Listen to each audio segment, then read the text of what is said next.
बातें तो हम करते ही हैं, लेकिन जब एक चीज सामने डेमोन्स्ट्रेट करके दिखाई जाए तो समझ आई थिंक बेहतर तरीके से आती है। सुहेल, बिल्कुल ऐसे, ये जरूरी है लोगों को बताना कि आपके पास क्या, यानी एसओपीज क्या फॉलो करने, इक्विपमेंट आपके पास क्या होना चाहिए।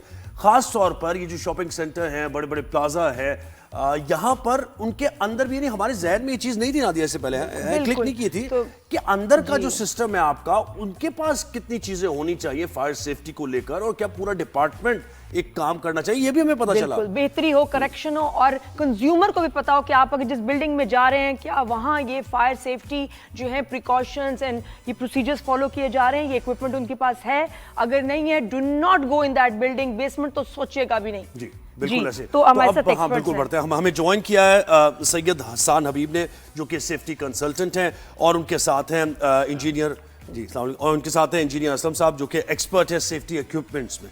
तो हम ये आपको बताना चाह रहे हैं आज कि क्या कुछ हो रहा है। बहुत शुक्रिया आप दोनों ने हमें वक्त दिया।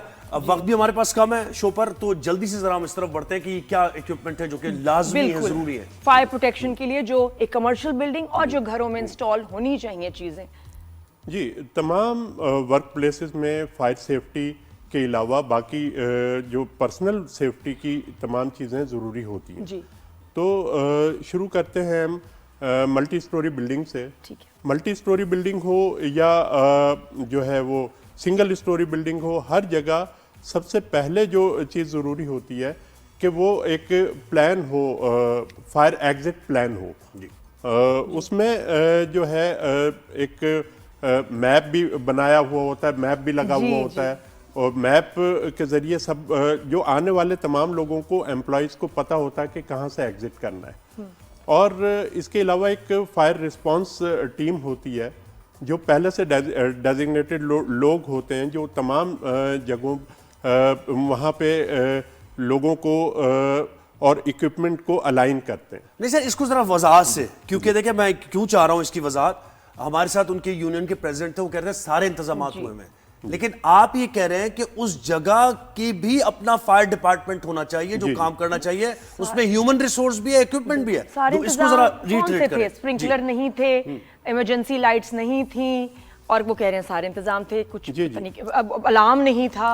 देखिए, ये बात तो सबको अब पता चल ही गई है ना कि जैसे ही लाइट डिस्कनेक्ट हुई तो वहां पे रोशनी नहीं थी।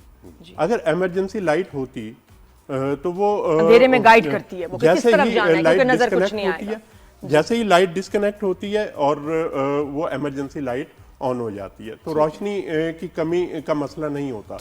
तो जैसा दो तरह से फायर से हम बच सकते हैं, नुकसान को मिनिमाइज किया जा सकता है। एक होता है इंटरनल सेफ्टी, जो बिल्डिंग की या उस इदारे की इंटरनल सेफ्टी। क्या क्या है उसके अंदर, उसमें बताइएगा जी, कौन सा मटेरियल होना चाहिए। इंटरनल सेफ्टी में देखें, जो वहाँ पे इमरजेंसी लाइट की बात हुई, इमरजेंसी लाइट होनी चाहिए। इसके अलावा जो है वहाँ पे स्प्रिंकलर सिस्टम होता है, उसके बाद फायर हाइड्रेंट सिस्टम होता है। हाइड्रेंट तो वो तो बाहर है। जब आपने कहा कि एक डिपार्टमेंट होता है, सुनिए जी जी, जब एक डिपार्टमेंट, इसके अलावा देखें ये फायरबॉल है।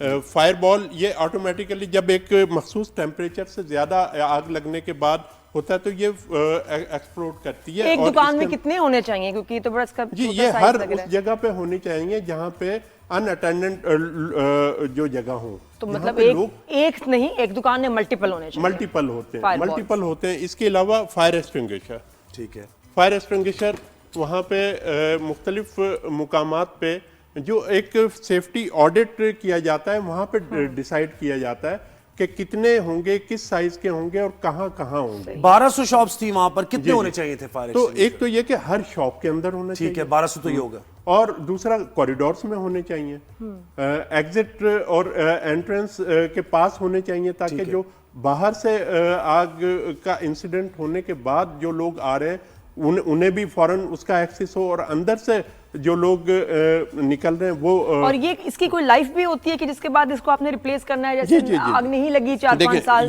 तो इनको इसकी कोई एक्सपायरी डेट है, ये काम नहीं करता, ये जैम हो जाता है। जी, इसमें ऐसा होता है कि ये एक इसकी वैलिड डेट होती है, उसको आपने जिस डेट को रिफिल किया गया है उसके बाद किस डेट तक वो वैलिड है।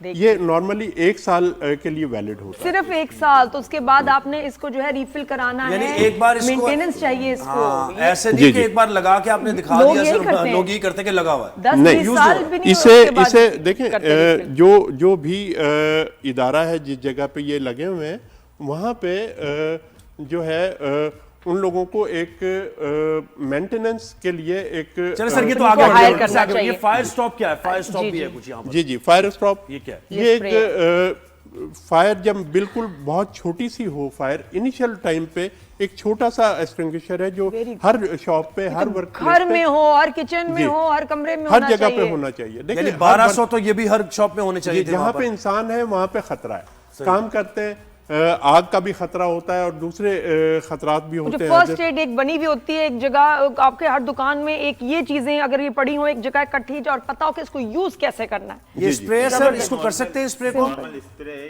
कोई भी यूज ये करे इसको कर सकते हैं थोड़ा सा? जैसे आप परफ्यूम स्प्रे करते अच्छा, हैं ये इस तरह ये स्प्रे है, ये फायर स्प्रे ये जो बिल्कुल उसके अंदर है, जैसे ये स्नो स्प्रे जैसे snow होता है, spray है, ये ये काफी जो हद तक काबू पा लिया फोम जाएगा जो है इससे, ये बिल्कुल इस पे काबू कर देता है। आग बुझा दी। ठीक है सर, आगे बढ़ते हैं जल्दी से आगे एक बात बहुत इंपॉर्टेंट है, जब आग लगती है तो एक छोटा सा फायर एक्सटिंग्विशर, ये इतना सा सिलेंडर जो परफ्यूम की बोतल के बराबर है, वो उस आग को कंट्रोल कर सकता है। लेकिन चंद मिनट गुजरने के बाद एक पूरा फायर हाइड्रेंट भी उसे कंट्रोल नहीं कर पाता। सही बात है, बिल्कुल। तो ये वहाँ पे हर वर्क प्लेस पे, हर घर में, हर जगह जहाँ पे इंसान है वहाँ पे इनकी जरूरत है। ठीक है, आगे बढ़ते हैं, आगे बढ़िए जी। तो दुकान में जो भी अटेंडेंट हो उसको पता हो कि इन केस ऑफ फायर हमने किस चीज को ये कैसे फायर इस्तेमाल ब्लैंकेट करना क्या है। है सर? ये जी। फायर ब्लैंकेट जो है ये अगर किसी चीज पे, किसी जगह पे, किसी इंसान के कपड़ों पे आग लग गई, ठीक है, तो उसके बाद इसको खींच के वो खोला जाएगा और उसे ढांप दिया जाएगा। देखिए फायर जो होती आग लगने के बाद ये आग से प्रोटेक्शन के लिए है, भी। नहीं, ये आग लगने के बाद। बुझाने के लिए ये खुल सकता है सर इस वक्त यहाँ पे? जी डेमोन्स्ट्रेट हो सकता है? जी खुल सकता है, वो नॉर्मल ब्लैंकेट की तरह से ही है। नहीं, क्या एकदम से खुल जाएगा? जी, खोल जी, सकते हैं, आराम खोल से दे- खुल खोल जाता है, खोल दे सर। आप अगर खोल सकते हैं। बिल्कुल। अच्छा, अच्छा, ये हाँ ना, ये जरा पता चल जाएगा लोगों को। फायर ब्लैंकेट जबरदस्त। है और ये अवेलेबल है क्वालिटी मार्केट में इजीली। ये देखें, बिल्कुल अवेलेबल है इसे ढांप मार्केट देंगे। में। अगर किसी को लग जाए तो अब बुझती नहीं, इससे वो बुझ सकती है, और बुझाने वाले के भी जो है ये हर हाथ- आग फैमिली बुझने के में हवाले हर से बंदा एक- अपने एक घर बात में बहुत रखे, important खवातीन की सेफ्टी के लिए बहुत इंपॉर्टेंट है। कितने का है ये सर? कितने का होगा मार्केट में? सर ये बहुत 2000 सस्ता 2000 रुपए से आप शुरू हैरान होता है। होंगे, ये किट्स इतनी महंगी भी नहीं, फिर भी हमारे घरों में और बाहर कमर्शियल सेंटर्स में नहीं है। अच्छा, हर दुकान में इनका होना और जो जरूरी जो क्या है। है? सबसे और क्या क्या इम्पोर्टेंट रखा चीज है जो समझना चाहिए हर इंसान को, वो ये है कि आग के लिए एक ट्रायंगल, फायर ट्रायंगल को समझना बहुत जरूरी है। जी। यानी जो चीज आग जिसे पकड़ सके उसे कहते हैं फ्यूल। वो हर वो चीज जो जल सके वो फ्यूल होती है, और ऑक्सीजन और इग्निशन, यानी शोला होगा, फ्यूल होगा और ऑक्सीजन होगी तो आग आगे बढ़ेगी। बिल्कुल सही। अगर इस फायर ट्रायंगल को तोड़ दिया जाए तो तीनों में से किसी एक चीज को आप गायब कर दें। ये मुझे और- बताएं कि ये सारी चीजें उस प्लाजा के अंदर, गुल प्लाजा के अंदर एक डिपार्टमेंट होता और वहां ये सारी चीजें होती बड़ी तादाद में, जी। तो ये इतना बड़ा सानिया ना होता। आप ये कहना चाह रहे हैं? जी जी मैं यही कहना चाह रहा हूँ। सेफ्टी डिपार्टमेंट HSC डिपार्टमेंट हर इंडस्ट्री में, कॉर्पोरेट सेक्टर में होता है, जिसकी पाकिस्तान में कमी है। और वो अगर HSC डिपार्टमेंट वहाँ पे होता तो फायर सेफ्टी भी देखता, ये सारे कंप्लायंसेस भी देखता, सर्टिफिकेशन भी देखता, लीगल जो रिक्वायरमेंट है ISO 45001 की, बिल्डिंग कोड ऑफ पाकिस्तान की, NFPA स्टैंडर्ड्स जो हम करते हैं, हर चीज़ लीगल उस पे हो जाती है। तो लेकिन अगर वो हम system ही चाहें, नहीं था। हमारे पास वो एक्सपर्टीज है कि अगर हम चाहें तो हमारी सारी कमर्शियल बिल्डिंग जो है उनको कंप्लाई करवाना पड़े, कि जी उनसे कहें कि उनको करना है कि फायर सेफ्टी प्रोसीजर्स आपके इन प्लेस हो सकता है। We have that expertise. Rocket science तो नहीं है ना ऐसी मैडम। कंपनीज भी हैं जो अगर उनको कॉन्ट्रैक्ट मिले तो वो ये सब चीज देख सकती हैं ऐसे बिल्डिंग्स। मैडम पाकिस्तान के अंदर ही कुछ बिल्डिंग ऐसी हैं, कुछ मॉल्स ऐसे हैं जो बड़े ब्रांडेड हैं, वो सब इम्प्लीमेंट भी कर रहे हैं, और हम और आप उन मॉल्स में भी जाते हैं। सिर्फ शऊर का मसला है। और पुरानी बिल्डिंग्स में भी ये हो पुरानी सकता बिल्डिंग्स है, में भी हो सकता है। अगर ये हम ना ये शऊर बहाना अपने नहीं अंदर है सेफ्टी कि पैदा पुरानी कर आप लें। दोनों से एक सवाल मुझे, ये जो 5-6 दिन लग गए इसमें, जी। क्या वजह थी? इसकी वजह मुमकिन तौर पे क्या हो सकती है? कोई ड्रेस ऐसा होता है जो कि फायर के लिए आप अंदर जाते हैं, गर्मी होती है, नहीं जा पा रहे हो, और ये मतलब वजह ये कि थी? रेस्क्यू ज्यादा और बेहतर हो सकता था, उनके क्या मसाइल थे रेस्क्यू वर्कर्स के? जी मैं अर्ज करता हूँ, इस सिलसिले में दो चीजें हैं। एक तो जो प्रॉब्लम होता है जब आग लग गई है किसी बिल्डिंग में, तो वहाँ अंदर जाने के लिए दो रुकावटें होती हैं। एक तो टेम्परेचर और दूसरा धुआं। ठीक है। ठीक है। जब टेम्परेचर इतना ज्यादा होगा और उनके लिए कोई हिफाजती गियर नहीं होंगे उनके पास, तो वो नहीं जा पाएंगे। और दूसरा ये कि धुआं इतना ज्यादा होता है, वो चंद सेकंड्स के अंदर आपके लंग्स के अंदर भर जाता है और आप सांस लेने के काबिल नहीं सेकंड्स होते, चंद सेकंड के अंदर।